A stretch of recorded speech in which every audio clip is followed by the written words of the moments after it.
Hello and welcome everyone. It gives me a great pleasure to be your host in this webinar today.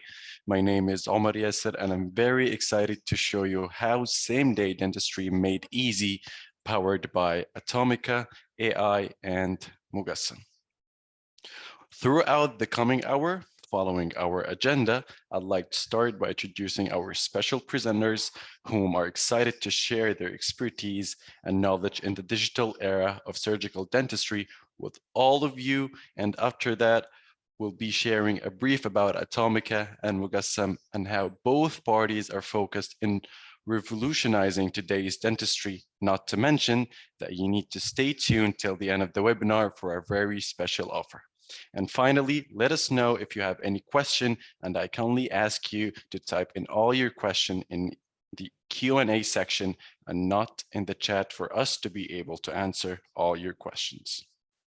Let's go ahead and introduce our first presenter, whom I'm very excited to be joining us today, the exceptional in his field, Dr. Amr Ekram. Dr. Amr Ekram is a true pioneer in the world of digital dentistry and implantology, particularly in the Middle East and North Africa. You might recognize him as one of the top 100 dentists, according to top100dog.com. He's not only an expert in the CBCT imaging and surgical guides, but also a driving force in revolutionizing how we approach dental procedure. Thank you, Dr. Ekram, for joining us today. Thank you very much. Thank you for the nice introduction. Such a pleasure to meet you. Not only that, I'm also very happy to introduce Mr. Stefan Leroy. He's a well-known professional with the pushing the envelope of 3D printing in dentistry. As a non-executive board member at Mogassam 3D, he's been driving force behind introducing innovative dental technologies. Stefan's extensive experience in sales and digital solutions has played a pivotal role in advancing dental techniques and embracing the future of dentistry. Thank you for joining us, Mr. Leroy, today. Thank you, Dr. Yasser. Very happy to be here. Such a pleasure to have you as well. Thank you so much. Well, last but not least, about myself, I'm also very happy to introduce a little bit about myself. Well, I'm a highly accomplished professional. I'm really excited to be here, being your host today. I'm also the product specialist of Atomica, and I'm here to share my knowledge and expertise, and of course, gaining them with Atomica.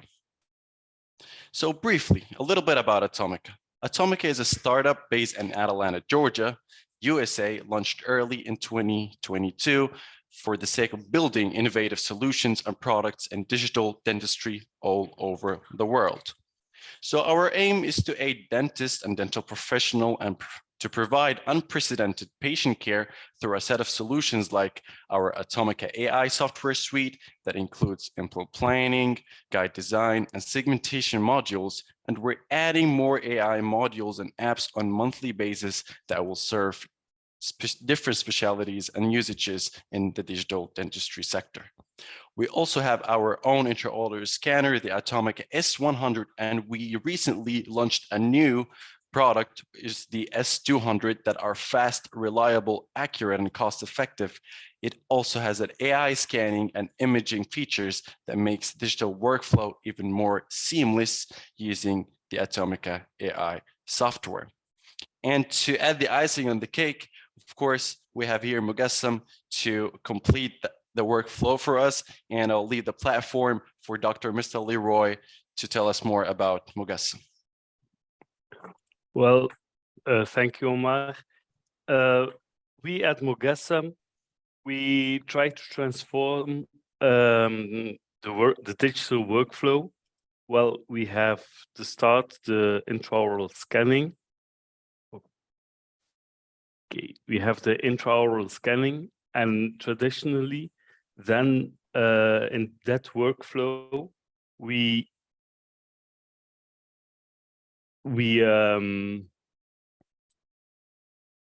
go to a laboratory to have something made.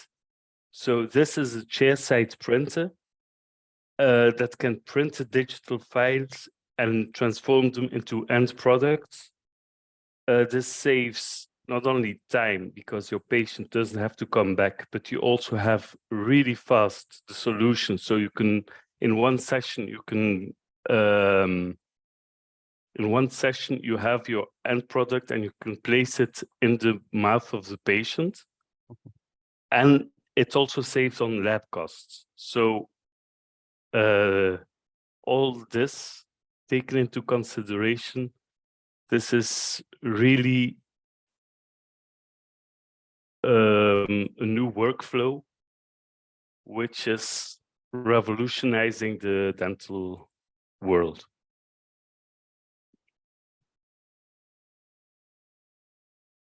So you don't have to go back and forth neither.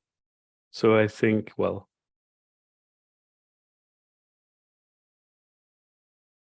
that's the end sum.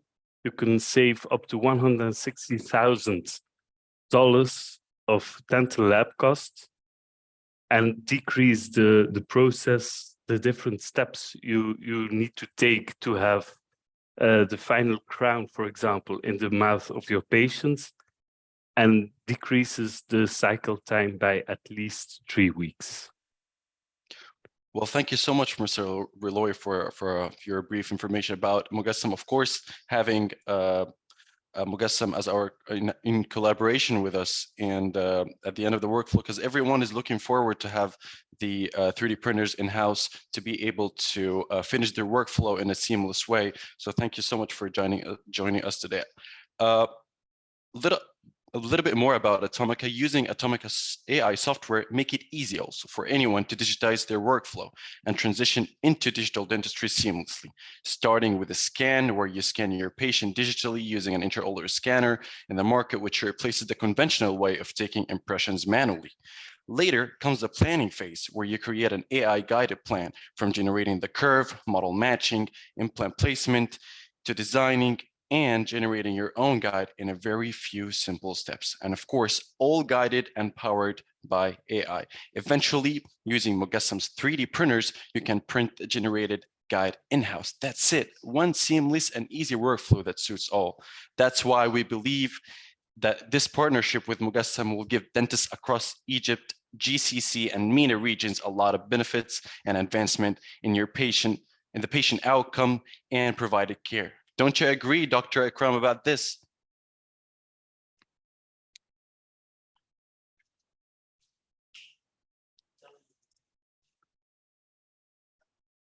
Dr. Ekram, I think yeah, you're okay, muted. okay, no, okay. Thank you, Dr. Yasser, for the introduction and for the brief slides about Atomica and Mogassam, of course. My session today is about mastering surgical guide design using Atomica AI software. First of all, let me talk like friends, okay? I didn't want this lecture to be such a boring lecture. We have to go through the steps one by one. I will just mention very few tips at each step that will change your life and make it easier when designing a surgical guide. So we'll say more and more tips. And because the details are very important, it's just not like just pressing next. It's not like this. You have to take a point about every tip and trick. Okay, so let's start our surgical guide. Mm-hmm. Okay. A brief introduction. For example, if you want to fabricate a surgical guide, you will need the patient in your computer, what we call a digital patient. You will need the bone, you will need the teeth, and you will need the mucosa. Looking in front of you at the screen, do you have any modality that can bring you such a nice image of the patient teeth and the gums with the color and the bone?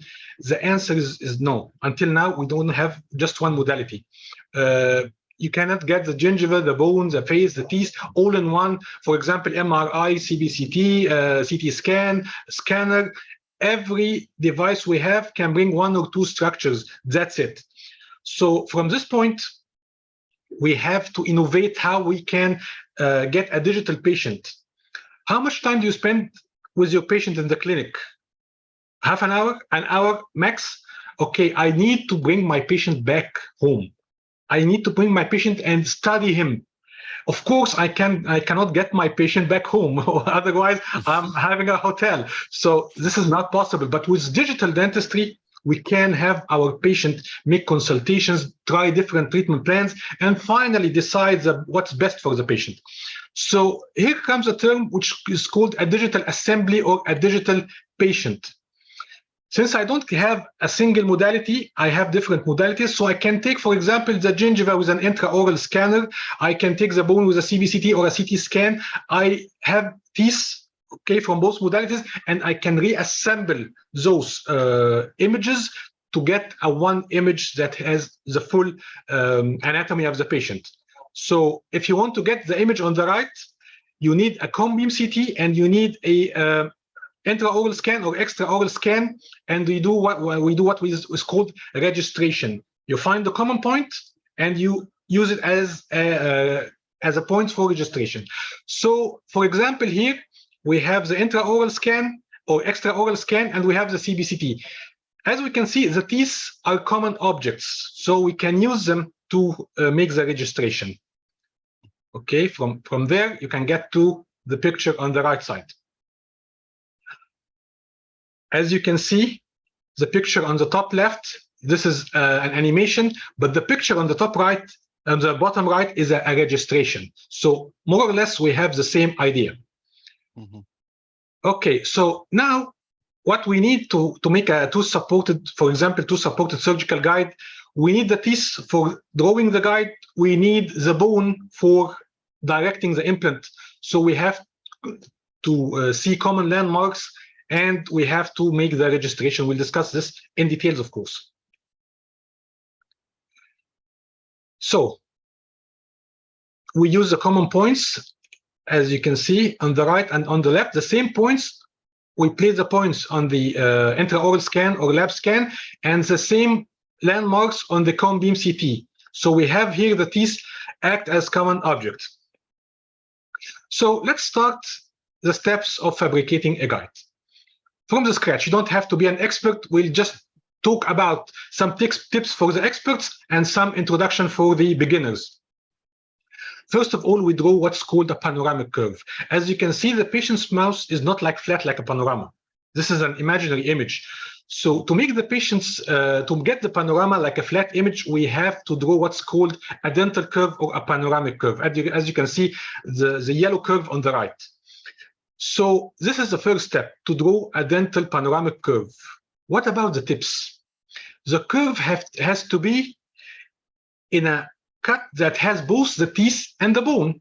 So drawing curve on the teeth like the image on bone, like the image at the top, this is wrong. And drawing a curve on the teeth only also is wrong. You have to find a cut where you can find the teeth and the bone in the same cut like the picture or the image in the middle. So this is my tip when drawing a panoramic curve. Just scroll through the axial cuts, find one of the axial cuts that you have both the roots and the bone, and start drawing your panoramic curve. So this is my first tip for panoramic curve. The next step, we have to do what's called nerve tracing. It will make your life easier. Sometimes the nerve is not very clear at some cuts, so doing the tracing will make it easier. As you can see, the red dots on the cross section and the tube in the 3D, this represents the inferior alveolar canal or the nerve. And here is a very important tip for nerve tracing. As you can see as the image on the cross section on the right side, we have what looks like to be 4 different canals. Which one is the canal? And this is a very confusing. This is very confusing. So we start by going through the cuts. So if we go forward or backward through the cuts, as you can see, these are the canals. One of them is the canal. The others are marrow spaces. As you can see here, one of the canals or fake canals disappeared. Going through another cut, you can find just 2 canals. One of them is the canal, the other is a marrow space. And finally, when you go to the last cut, you will find just 1 black hole, and this is our canal. So this is a very important tip. You do not identify the canal from just 1 tip.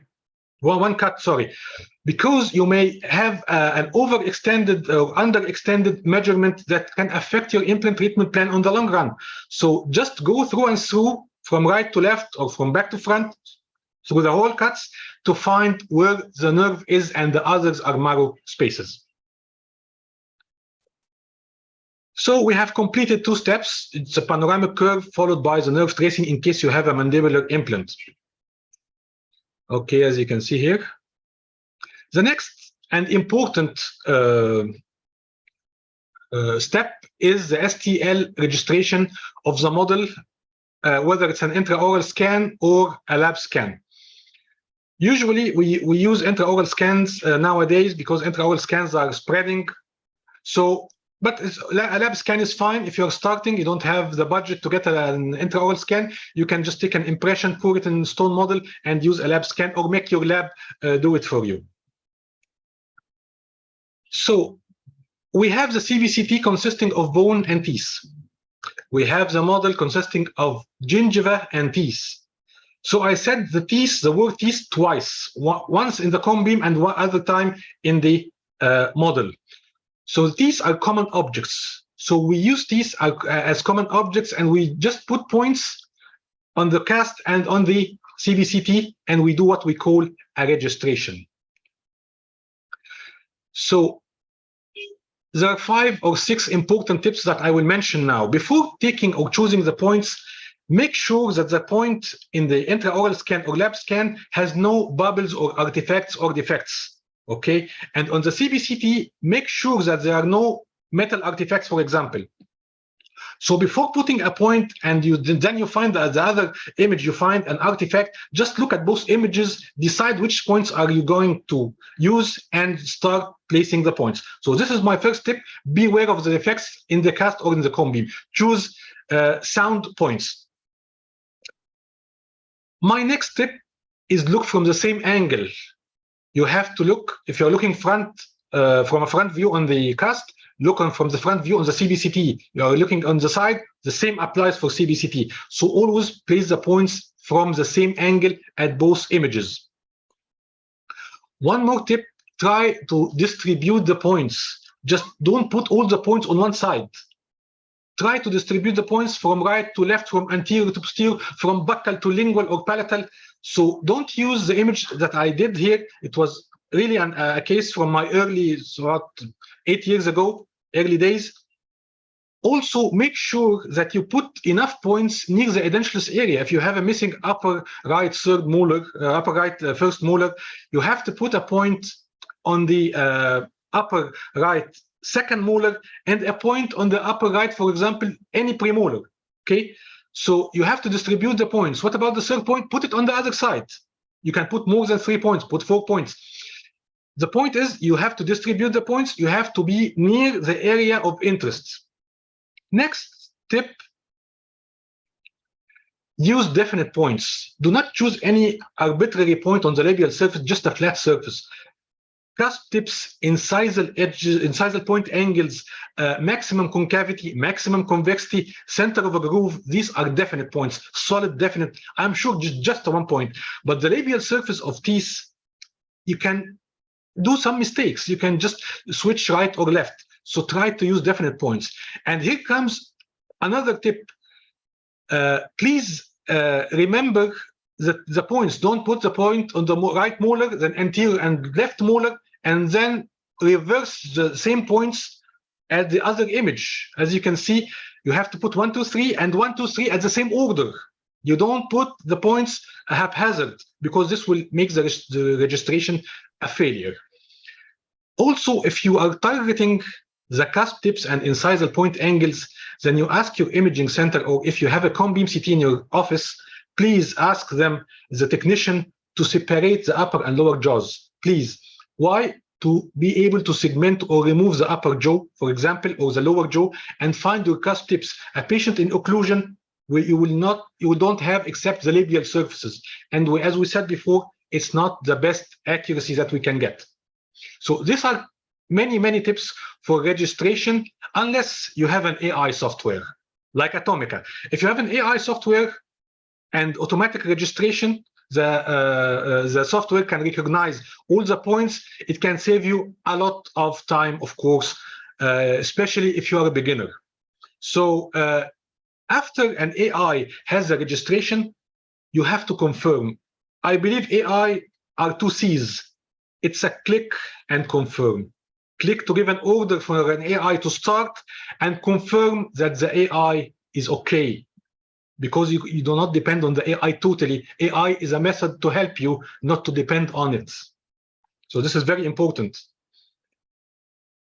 As you can see, you have to separate the upper and lower jaws during CBCT. It's very important, affects the accuracy of registration.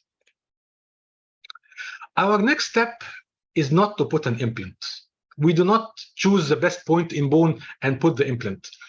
First of all, the patient comes to your office to make a crown, a restoration, a prosthesis.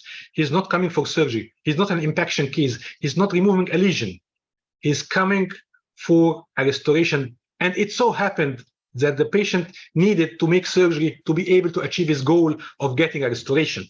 So start by putting or aligning your restorations first, and then deciding where the implants are to be placed. It's called a reverse engineering process. So you don't begin by the best part of the bone, put the implant, and you have a problem after in the restoration.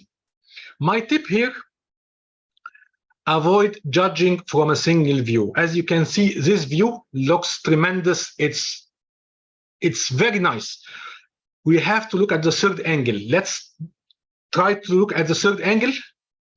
The crowns are too high, are way high.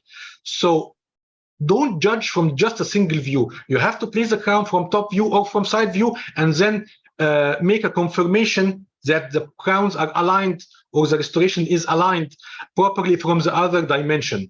We do CBCT to have the third dimension. Next, we're going to start making or recording some measurements of bone, taking into consideration the vital structures like the maxillary sinus, the inferior alveolar canals, and we start choosing the proper implants. As you can see, the green margin, this is a safety margin, and the yellow margin, this is the margin of the implant itself. So we have to measure the bone and place the implants, and take care. What if I need grafting? I do not just skip this area and go to the other area in the middle of the embrasure. I do grafting. So this is a treatment planning. It's not just I choose the best part of the bone and put the implant. This is not right. So my implant tip here, always plan your implant as if you're going to do a screw retained prosthesis or restoration. Why? Because if you choose to do a screw retained prosthesis, you have both options afterwards. You can place a screw retained, or if you decide to change the plan, you can put a cement retained. The opposite is not possible.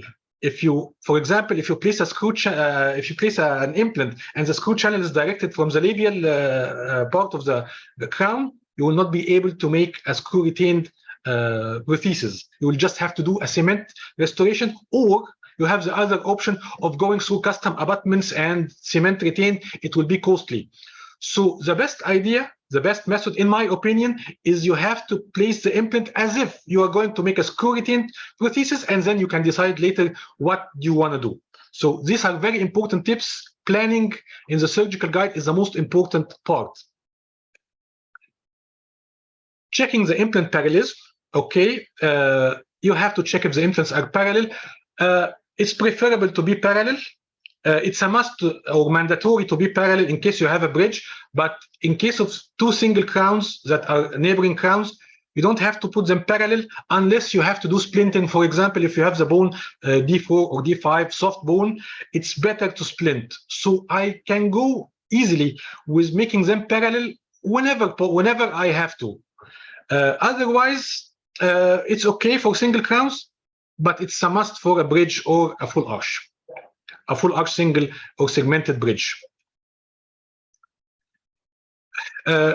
Next, we have to place fixation pins when indicated. So when is it indicated to place a fixation pins? Okay, I'll tell you. If you have a bounded saddle, for example, a missing premolar, you have the molars, you have the canine, you don't have to place pin. You don't place pin naturally. But if you have a free end saddle, you have to place a pin. It's preferable, too much preferable to place a pin. So be aware that you don't hit the vital structure with the pin. We have taken a safety margin for the implant, so don't waste this effort and put the pin inside the inferior alveolar canal. Okay, this is one tip. Oh, this is not a tip. This is a must. I think so. The other tip: don't put the pin like flat in the posterior area, because as you can see here in the images in front of you, the pin looks fine, but you cannot see the cheeks of the patient. You have to imagine. So one of my first guided surgeries, I placed the pin nice and flat on the software, it's okay. And when I tried to drill, I couldn't because the contra angle had interference with the cheek. So make the pin always a 45 degree and make it look from mesial to gain access for drilling. The opposite is true in the anterior area. You can make the pins flat. Why that? To help you in the retraction. If the pins are flat or high, it makes retraction of the lips, so you can have an extra hand that can help you. So, and for photographing and documentation. So in the front part, put the pins flat. At the upper, the posterior part, put the pins 45 degrees and looking mesial. All these tips I have learned the hard way. I have made every mistake to get and give you just 30 minutes of how not to be, or how not to make this types of failure or inconvenience. Next, you have to check the sleeve. If you have a sleeve that is impinging on the gingiva, the guide will not seat. So you have to make sure that the implant sleeve is high enough, or there is a clearance area from the sleeve, from the cast. If there is a light touch, it's okay, you can keep it. But if you have a heavy intersection, you have to raise the sleeve and, of course, get a longer drill. Otherwise, you will do under drilling. So this is mandatory. As you can see, the picture on the left, just concentrate on it. See, I raised the sleeve to get my clearance. So I have to have this clearance to avoid any problems during seating. And next, we design the guide. Don't forget to block the undercuts. If you do not block the undercuts, the guide will not seat. Or otherwise, the guide may seat and will not be able to take it back, and you have to destroy it with the motor. And I need my guide for the second stage surgery to use a tissue punch and make my life easier, not open, especially a full arch flap. Determine the thickness of the guide. I recommend a thickness between 2 to 3 millimeters according to the resin you are using, and draw the guide and export it. My tip is try to make a window if the guide is not transparent, especially when the guide is not transparent. Make a window to check the seating from this window. My second tip, most people don't know, try to freeze a frenum. If you put the guide seated on the frenum is a movable part and will push the guide whether upward or down according to the arch, and it will not seat correctly. So freeze the frenum and open the windows to be able to check the seating and to have the guide stable without moving, especially if you don't have to place pins. So let's have a look at the workflow from Atomica software. A brief introduction. Atomica is trying to use the features of artificial intelligence to make your life easier. So like any software, you start a new case, you can enter the patient's name, or you can import the DICOM from the patient, which is the file for x-rays. You just put the patient details, his birth date, male or female, etc. And you can just have to place the destination that you want to save your project from the start. Okay, better to be the same folder as the DICOM folder, another folder in the same big folder of the patient. So we'll go and adjust the DICOM. In this case is a mandibular case, so we don't need the maxillary arch. So we just remove it or make a cropping. You make the crop to get the arch you want to start planning on. This makes it easier and more concentrated. You don't want to have a big image and the implants are too small. So just make the image concise to be concentrated, and you can see the image and the implants more clearly. And then we can go to start planning, and we can follow the steps as the lecture. Let's see them. Okay, first of all, you determine which restoration you want to choose. As we said, we use it's a prosthetic-driven plan.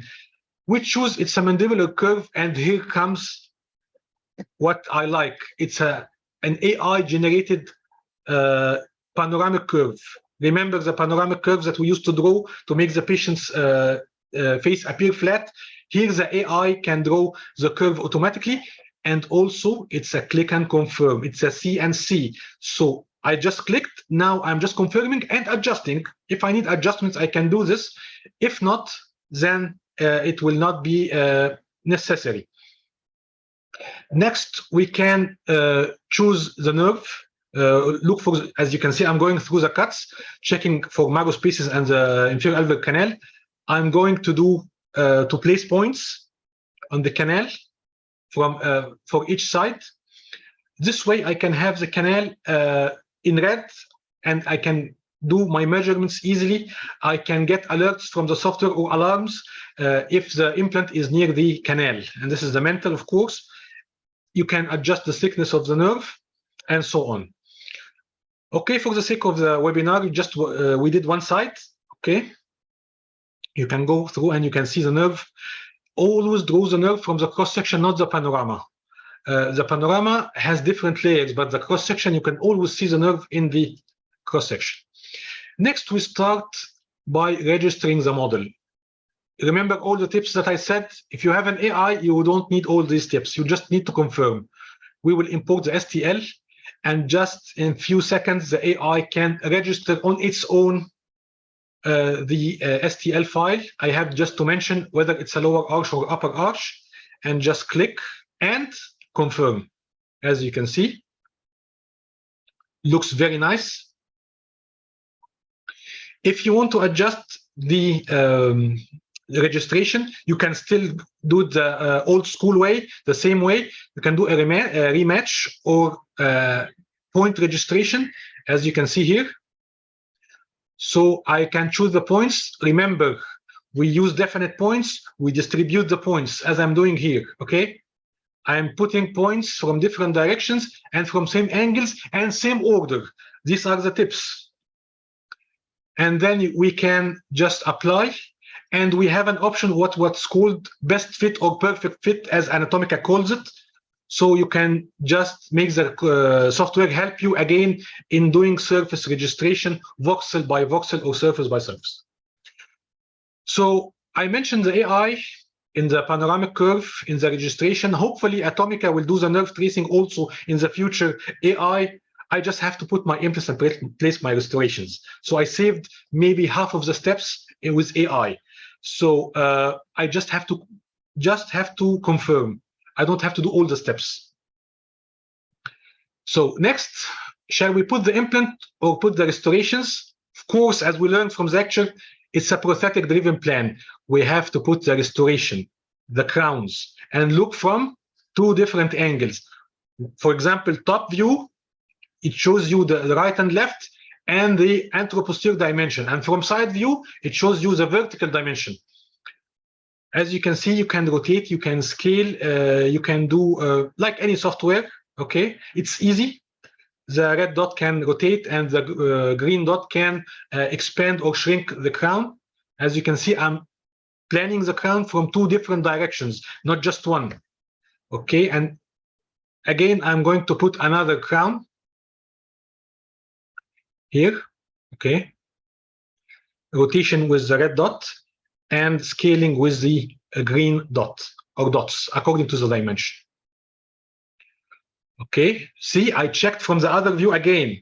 I never put the crown and just go to the next step. I put the crown from one view and go to check the third dimension, like I said in the lecture. So now we have the nerve, we have the gingiva, we have the restoration, we have the model, we have the CBCT. This is called a digital patient, a virtual assembly. I am measuring my the vertical dimension, and I am measuring my buccolingual dimension. And now I can choose the implant. You can choose a generic implant, or you can choose from a given library. For example, if you don't find your library within the software, you can choose arbitrary or a generic library. You place the implant, and as I said also in the lecture, you have to do it as if it's going to be a screw retained. So I need my screw channel to go or emerge from the center of the crown. Okay, you have to verify. You can see the view on the left. I'm verifying from every direction that the implant is not encroaching on a vital structure or near a neighboring tooth, etc. Okay. So this is my first implant. You can, of course, you can rotate from mesial side, mesiodistally, buccolingually. You can adjust the inclination. You have to check the buccal bone. Okay. If you need grafting or not, if you need an angled abutment or not, maybe the screw channel will not emerge from the center at that time, especially in the anterior region. You will need to make a custom abutment or a cement retained crown. And remember, the green margin, this is a safety margin. This is not the implant, because some dentists, they believe that the outer margin is the margin of the implant. This is a common mistake. This is the margin that does not hit any vital structure. Not the yellow margin is the implant itself. Okay, we can choose the other implant. Okay, for a molar, for example, it's 5 by 10. Usually in the molars, you want to place an implant with 5 millimeter diameter. Between 4 and 5 is better. And take care about the vertical dimension of the implant, the vertical limit of the implant in posterior areas, and the patient's mouth opening. Don't put a 16 millimeter implant in the posterior region. You maybe in the surgery you will not be able to deliver. Again, we are going to make our adjustments, and there is a very nice option here is you can make parallel. If you press on click the first implant, control, and the second implant, and you just click make parallel, automatically the software can make the implants parallel. Okay, this is, I consider it some sort of AI, a good software option, as you like. It will be very beneficial in full arch cases, of course, or long segmented bridges. Now our next step is to place the pin. I have to find the pin in between the implants. Okay, the pin is giving me an alarm, a red margin. That means that the pin is near an implant. It's not a big deal, but I have to make sure that the pin does not hit the implant. This is a very big problem. And I can adjust the position of the implant or the position of the pin. See, I just adjusted to be 45 degrees. Why? Because there is a cheek here on the side, so I don't want my pin to be interfering with the cheek during drilling. Okay, so this is the pin. I need to adjust one of my implants to make it just away from the pin, and to give me to remove this alarm. As you can see, I'm checking, double checking, and checking again, and trying to move the pin. In this case, I try to move the pin. It's better to move the pin rather than to move the implant, because the pin is just temporary. The implant is permanent. I think this is okay. And finally, if I'm consulting or having a discussion with any of my colleagues, I can do an automatic reporting system. I can, with one click, I can have my document, or maybe for documentations, for insurance, I don't know. So you can have a detailed report for the implant model, the sizes, the guides, the prosthetic planning, the X-ray. It's just all in one click. You have to decide. Of course, before this, you have to decide the surgical kit that you are going to use and make the sleeve clearance. See the sleeve on the mesial side. I'm increasing its offset to make a clearance for seating of the guide in the future. And finally, we can have our report before moving to designing the body of the guide and the guide itself. Let me show you.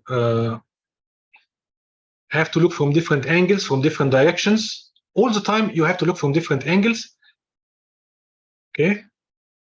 You have to select the sleeve for the pin.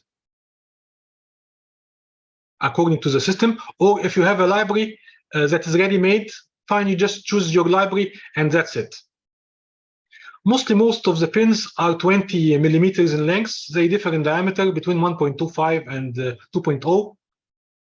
Next, I can say always save in between. So if any crash happens, anything happens, so you have your plan and just go for the report just with a single click and you have your report. For consultation, for documentation, for collecting your money from the insurance, you have for medical legal purpose, who knows? So you have to document your digital planning as well. Our final step is the guide design. It's very easy. You just have to click on the model and just use the brush. If you don't like the brush, you can use like a spline line to close it like most of the other software. You have both options. Personally, I like the brush. The brush makes me in full control. I can move areas, I can put areas. If you just left click and move, you can use the brush. If you want to remove any part, just hit the control button and use the left click, and it can remove the other unwanted area. Let's see. You see in the screen here, down below, you can see the thickness of the guide. I recommend between 2 and 3 millimeters, according to the resin. You have to make sure that the undercuts are blocked. This is very important. Okay. You can make some clearance for the guide for easy seating or for tight seating, etc. And just we click on the generate button and you get your guide. Of course, this is an undercut, the one in green. This is the cast after doing the undercut. Let me tell you a clinical tip here. Sometimes the guide has some rocking when you place it in the patient's mouth. Because the undercuts are not present, are blocked, the undercuts blocked on the software are not present in the patient's mouth. So what shall we do? Using a very small amount, a very tiny amount of light body, you can put it in the guide and seat it, and it will seat perfectly with no rocking. This is a clinical tip, okay? Most of the time you don't need it, but just in case of rocking, make sure that the lingual surface is seated well. Now I am making a window for the guide to check the seating clinically, as you can see here, and I can do some labeling with the patient's name or patient's code for if you have multiple guides printed, so you don't want to mix the guides, so you can just do some labeling, and it will be a very big problem if you do not make the label at this case. And finally, you can just export the guide to STL file and send it to the 3D printer. So we finished planning. Now to the manufacturing step. Okay, we finished Atomica. We now go to Mogassam. It's the dent print software. You can name a new project. You can import the surgical guide in STL files. Okay, and okay, this is the STL file. You place it in the bed of the printer.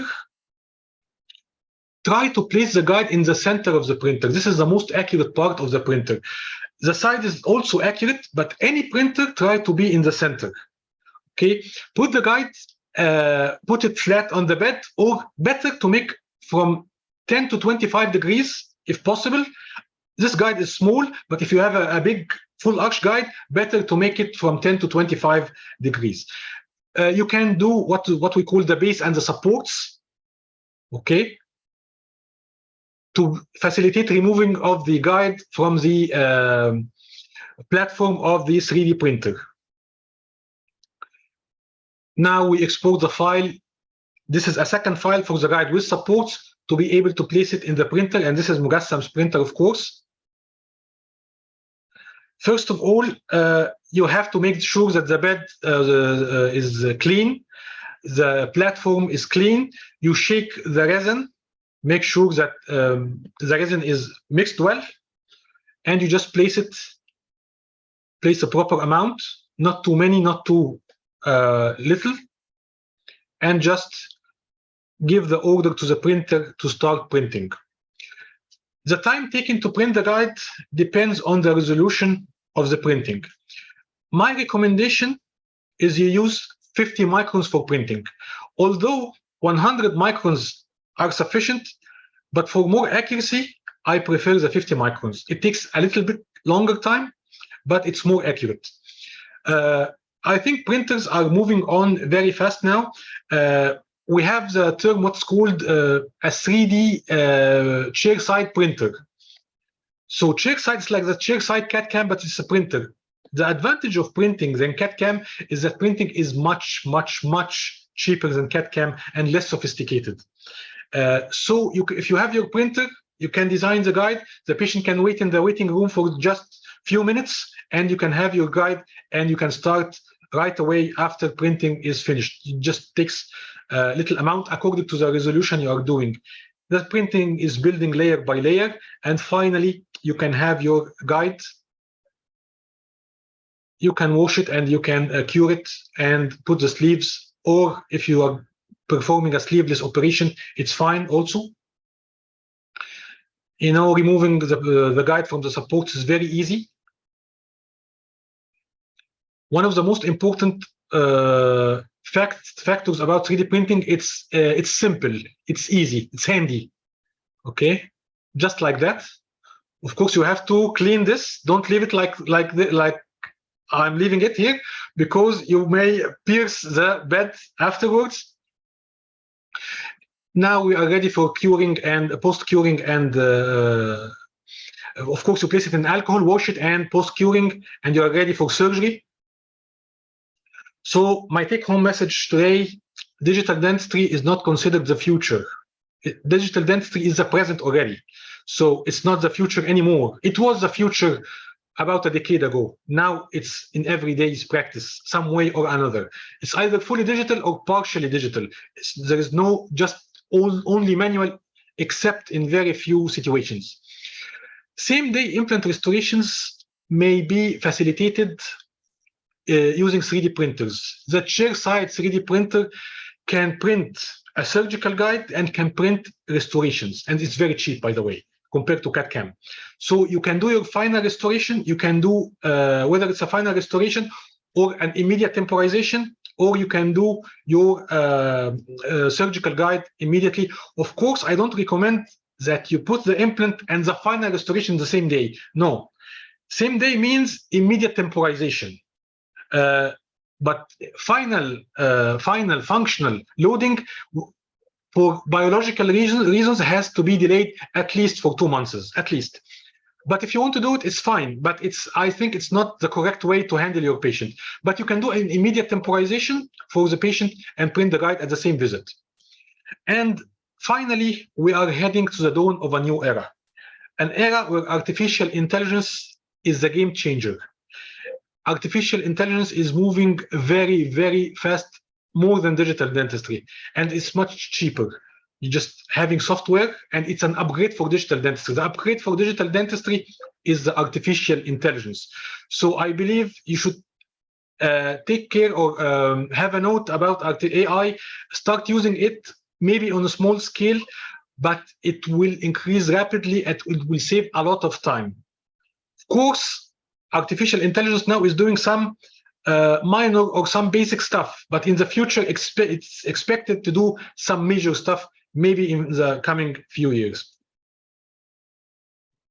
Well, now, these are such informative and amazing educational content that you just provided, Dr. Amr Ekram. Me, myself, I've benefited a lot from the tips and tricks that you provided, and really glad and surprised and amazed by the amount of information that you just actually shared with us today.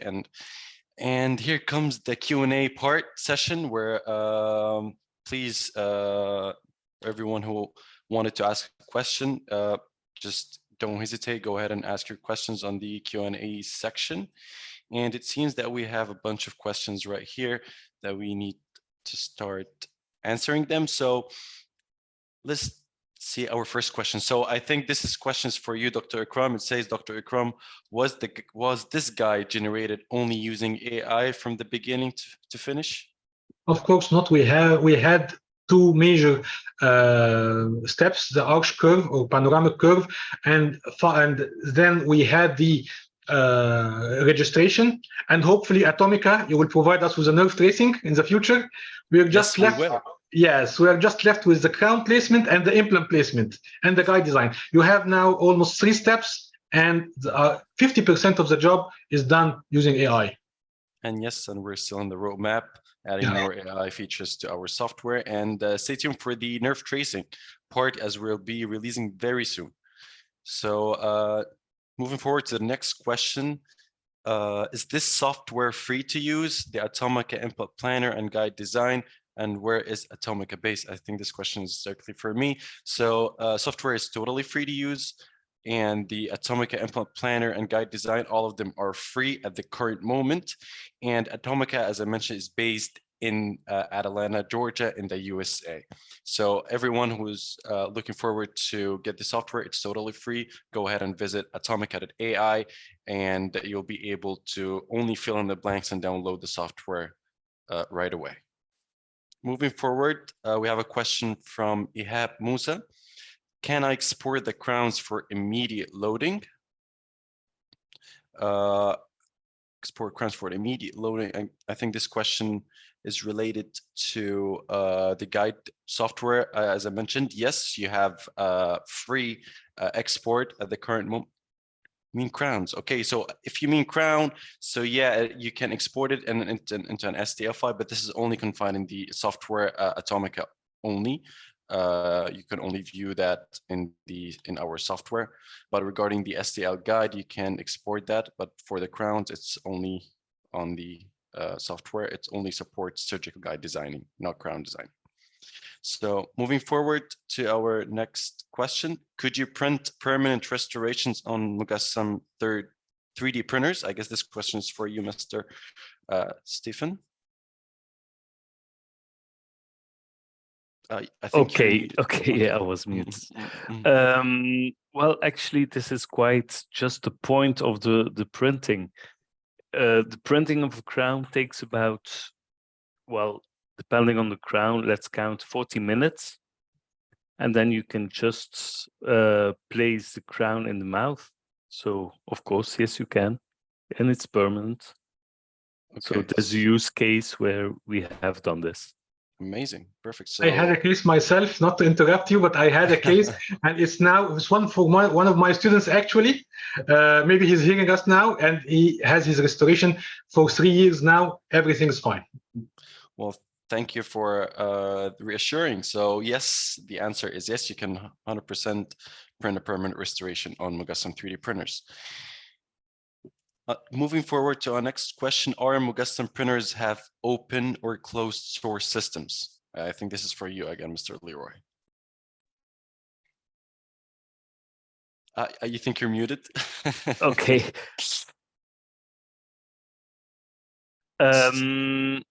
They are open source. We have different partners with whom we work. So it's an open system. You can adapt it. Perfect. So it's an open system, open source systems. Okay. So moving over to the next question, Ihab Musa again. Can I export Scan Buddy? Well, we're still in the process of integrating Scan Buddies into our software, and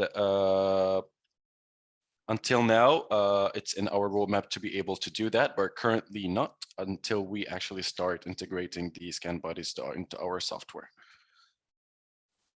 Moving forward to our last question, is for you, Mr. Stefan. Stefan, what is printing time using Mogassam's 3D printers? Well, it depends on what you're printing, of course. But as I said in the previous question, you should count about 40 minutes for a crown. So, so it depends on the case, and well, if it's large or if it's small, yeah. Okay, so it's dependent. Well, thank you so much for answering that, Mr. Leroy. So My pleasure. No more questions until now, so we can give it like 2 minutes or 3 minutes for people if they want to ask more questions. Please don't hesitate if you have any more questions. Come forward.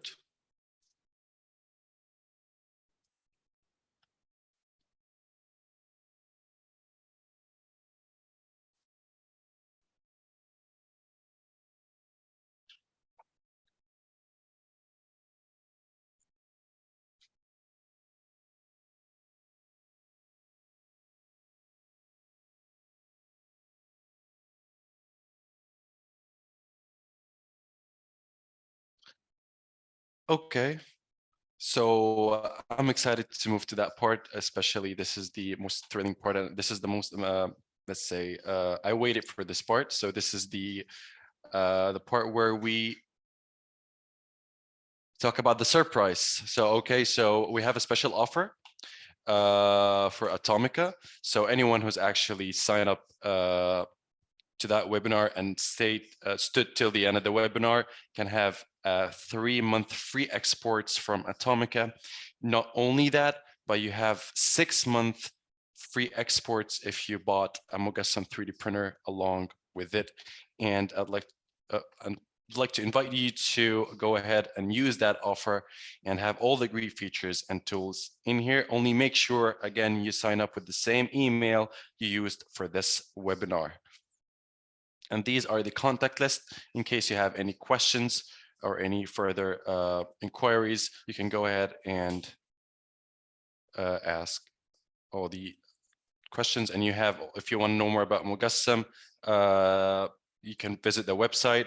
If you want to know about Dr. Ekram, you can visit the website. And of course, there's a mistake here that we not noticed, but of course, this is, if you want to ask more about Atomica, you can go ahead and visit atomica.ai. And sorry for the inconvenience right here. Again, atomica.ai in case it's not up here. So again, let me check if we have another question first. Yes, we do have questions. So we have a question from Amr Ekram. It says, can you summarize what does Atomica AI gives us advantages over older softwares like Blue Sky? Actually, as we mentioned, we're moving towards the path of AI, in which we are looking forward to make the process more seamless and efficient by turning it into, let's say we make the process much shorter by adding the AI power into it and making it more accurate and making it more not time consuming, as I might say, and put it into this way.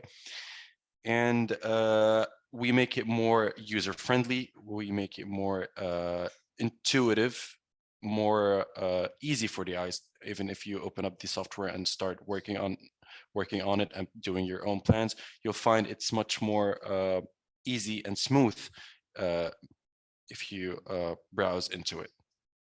Another question we have, I don't have a question, but I would thank Prof. Ekram for such valuable information. I would thank him myself as well. I had a lot of information and I benefited a lot from the information that he gave out. Such an exceptional doctor. Thank you so much for joining us, Dr. Amr Ekram. Thank you, and thank you. And again, I want to thank you so much, Mr. Stefan Leroy, for joining with us. And I want to thank everyone who attended the webinar. And thank you so much for staying till the end and looking forward to see you again soon. Goodbye.